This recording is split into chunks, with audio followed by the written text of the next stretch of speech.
Hello everyone, good evening and welcome back to my channel Issue Diary. I hope you all are doing great.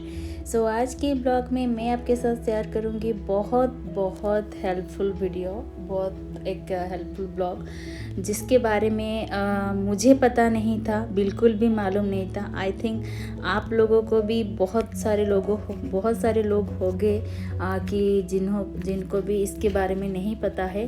वो है departure process, जो हम flight में जाते हैं।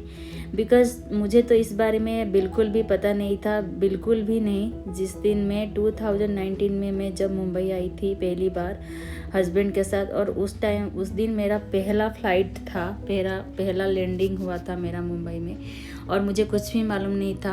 Husband थे तो इसकी वजह से मैं उनके साथ चली आई। अगर मुझे अकेली आना पड़ता मुंबई तो मैं कभी भी नहीं आ पाती, बिकॉज उस टाइम में मुझे कुछ भी पता नहीं था फ़्लाइट के बारे में, कैसे जाते हैं, क्या क्या होता है, कुछ भी मालूम नहीं था। तो आज ये ब्लॉग मैं उन सारे लोगों के लिए बना रही हूँ जिनको भी पता नहीं है कुछ भी फ़्लाइट के बारे में। तो वो कुछ मेरे ब्लॉग से कुछ सीख जाएंगे, कुछ जान जाएंगे। तो बहुत ही अच्छा रहेगा फ्यूचर में कभी उन लोगों को ट्रैवलिंग करना पड़ा तो फ़्लाइट में। तो ये ब्लॉग आज उन लोगों के लिए है, तो आप लोग प्लीज़ मेरी ब्लॉग को एंजॉय कीजिए।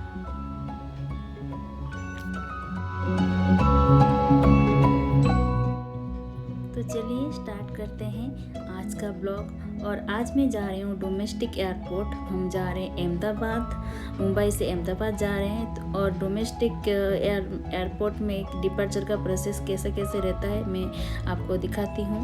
पहले तो एयरपोर्ट में 4 से 5 बार आपको चेकिंग होता है आपके किसी भी आइडेंटिटी कार्ड से। तो मेरा फास्ट चेकिंग हो गया है और मैं यहाँ पे अंदर आ गई हूँ। कोविड की वजह से हमें सेल्फ चेक इन करना पड़ेगा, जहाँ पे कि आपका टिकट में एक PNR नंबर रहेगा। उस नंबर को आपको यहाँ पे क्लिक करना है और आपको अपना सीट सिलेक्ट करना है और आपका जो बैग का टैग है उसको निकालना है। जैसे कि आप देख सकते हो कि मेरा जो बैग का टैग है वो अभी निकल आया है। ये मेरा बैग का टैग है। एंड अभी मेरा जो बोर्डिंग पास है ये भी आ जाएगा, इसी में भी आ जाएगा। तो आपको लाइन में खड़े होके नहीं रहना पड़ेगा, और कोविड की वजह से आपको डिस्टेंस भी थोड़ा मेंटेन रखना पड़ेगा। तब ये मेरा पहला चेकिंग हो गया। अभी मुझे जाना है गेट की तरफ, जहाँ पे मेरा बोर्डिंग होगा, जहाँ पे जिसके अंदर मैं जाऊँगी, जिस गेट के अंदर मैं जाऊँगी, फ़्लाइट के अंदर मैं जाऊँगी।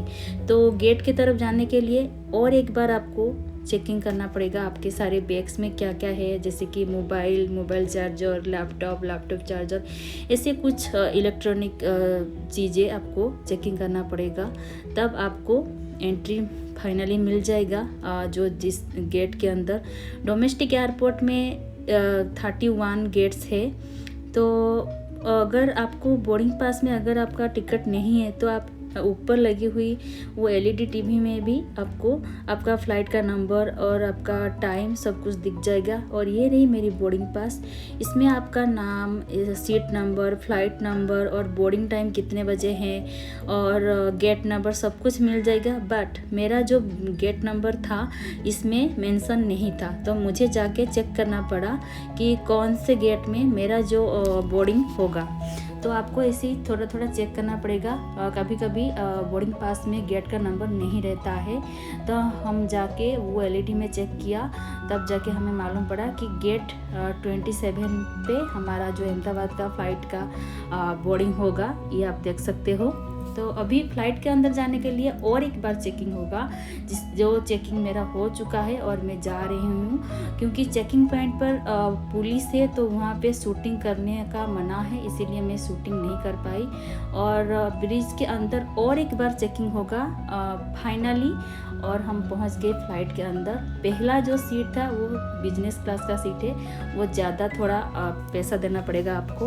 और ये रही मेरी सीट, विंडो सीट था। और ये ऐसे बेल्ट को हम लगाते हैं सीट पे बैठने के बाद, वो बहुत ज़रूरी रहता है।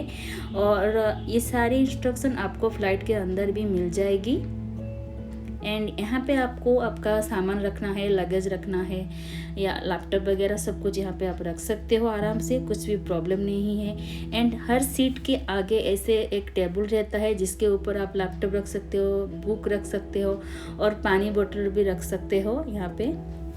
तो आराम से आप बैठ के पढ़ाई भी कर सकते हो, कुछ भी कर सकते हो फ्लाइट के अंदर, नो प्रॉब्लम। एंड यहाँ पे जो है, यहाँ पे 3 एसी है, 3 स्विच बॉटम है।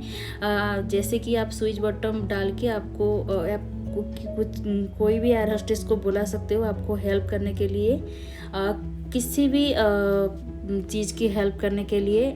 फ़्लाइट के अंदर आपको लेटिन, बाथरूम सब कुछ मिल जाएगा और बहुत ही कंफर्टेबल है। और आपको कुछ भी चीज़ों की ज़रूरत है तो आप उस कॉल बटन को दबा सकते हो और वो आपके पास पहुंच जाएंगे। आपको कुछ भी करने की ज़रूरत नहीं है। बहुत ही कंफर्टेबल है, बहुत ही कम समय लगता है हमें कहीं पे जाने के लिए, कहीं पे आने के लिए। तो आई थिंक इट्स बेटर। और ये हमारी टेक ऑफ हो गई है। टेक ऑफ होने के बाद आपको फ़्लाइट के अंदर खाना पीना सब कुछ अवेलेबल मिलता है, बट पानी आप जितनी बार भी चाहो आप उतनी बार पानी मंगा सकते हो उनसे, ये फ्री है। बट और कुछ चाहिए आपको तो आपको पैसा देना पड़ेगा फ़्लाइट के अंदर। और ये हम पहुंच गए, हमारा लैंडिंग हो चुका है। लैंडिंग होने के बाद यहाँ पे हमें बस से जाना पड़ेगा क्योंकि फ़्लाइट के एयरपोर्ट के अंदर आप चल के कहीं पे भी नहीं जा सकते। तो यहाँ पे भी मतलब शूटिंग करना मना था, इसलिए मैं ज़्यादा शूटिंग नहीं कर पाई हूँ। बट मेरे से जितना भी पॉसिबल है मैं आपको दिखा रही हूँ। आई थिंक आप इससे भी कुछ आपको जानने के लिए और कुछ सीखने के लिए ज़रूर मिलेगी। और ये मैं बस के अंदर हूँ। अभी हम अहमदाबाद एयरपोर्ट में एंट्री करेंगे और मेरी एंट्री हो गई है अहमदाबाद एयरपोर्ट में। और आपका जो लगेज रहता है और वो किस बेल्ट में आएगा, ये फ़्लाइट के टेक ऑफ होने के बाद फ़्लाइट के अंदर वो लोग आपको बता देंगे कि कौन सी बेल्ट पर आपका लगेज जो आता है वो आपका बेल्ट नंबर आपको बता देंगे। और ये इसी बेल्ट में हमारा लगेज आ रहा है। और हम लगेज लेके बाहर आए और उस दिन हमारा नसीब इतना ख़राब था कि हमें ओला उबर सब कुछ स्ट्राइक था और हमें ऑटो लेके जाना पड़ा। और अहमदाबाद में बहुत ज़्यादा ठंडी था और हम पहुंच गए हैं।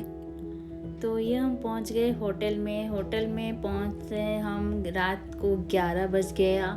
एंड इतने दिनों के बाद जो ठंड का फीलिंग आया, बहुत दिनों के बाद। जैसे मेरे से पहले मैं उड़ीसा में थी। उड़ीसा में तो ठंड रहता है बट मुंबई में इतना ठंड नहीं रहता है। एंड मतलब हम टेम्परेचर चेक करके थोड़ा सा ठंड का कपड़ा भी लेके आए थे हम, इसलिए हम बच गए। अगर आप लोग भी कब आए हो, मतलब आना पड़ा आपको अहमदाबाद कोई भी जगह, तो आप लोग प्लीज़ आपका जो विंटर का कपड़ा कुछ लेके आइएगा क्योंकि यहाँ पे बहुत ज़्यादा ठंड है। और रात भी बहुत हो चुकी थी। हमने सोचा कि होटल में ही डिनर कर लेते हैं। और हमने पहले चिकन सूप मंगाया था पहले, और सूप भी बहुत अच्छा था और टेस्टी भी था। एंड और इतना ज़्यादा भूख लगी थी ना, हमारा मेन कोर्स था हमने लिया था बट उसको मैंने आपके लिए शूट नहीं कर पाई। मैं भूल गई, बहुत भूख लगी थी ना, इसकी वजह से शायद मैं भूल गई। तो आई एम सॉरी। बट हमने एक नॉन वेज थाली ही ऑर्डर किया था और कुछ नहीं था उसमें। तो ये थी मेरी आज की ब्लॉग। और जैसे कि आप लोग देख रहे होंगे कि मेरा जो डिपार्चर प्रोसेस था मैंने आपको बताया, मेरे से जितना पॉसिबल था मैंने आप लोगों को दिखाया क्योंकि बहुत सारी जगह पे शूटिंग नहीं हो पा रहा था। मुझे पता नहीं था बट फिर भी मैंने ट्राई किया है आप लोगों को कुछ दिखाने के लिए। आई थिंक आप लोग उससे कुछ जानकारी मिली होगी आप लोगों को।